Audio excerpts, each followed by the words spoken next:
So much to you, Chad. I want to bring in Alan Kipping-Ruane, now a former Navy diver. He trains rescuers.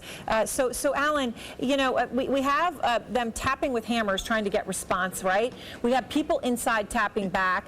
One of the survivors is saying the bottom of the ship had a layer of air that was 5 to 6.5 feet thick.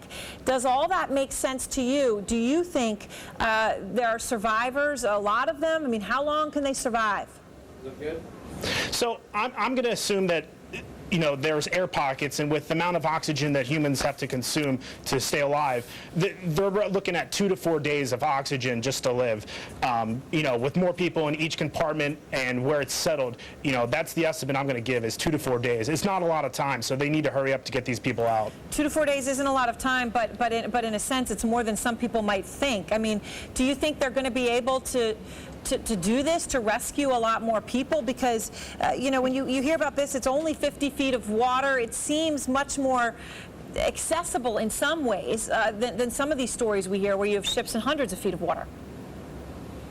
So I have to have some hope that they are going to get some more people out. You know, it's difficult. They're dealing with the weather. They're dealing with the murky water that's there. And even though the ship's in relatively shallow water, the divers are still doing the most that they can to get these people out. But the combination of the murky water, the 2 to 4 day limit, you know, with the lack of oxygen, it's going to be tough. But if they're sticking lines down there to pump some of these compartments with oxygen, then we're looking at maybe up to a week. All right, so let's say they have up to a week, and you're saying 2 to 4 days just with the air they have. If they're able to pump more in, they get up to a week.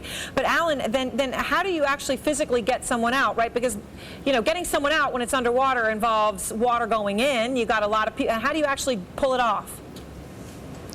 So they're obviously looking for areas that maybe a compartment's already filled with water, right? And then so this way the pressure is already equalized, so they're going in, cutting in the hole, also trying to not find a weak spot where maybe the ship might crumble underneath them. The divers are very well trained with what they're doing. They're salvage divers, they're rescue divers, and with the training that they've gotten, they're looking for certain areas within the hole to get these people out.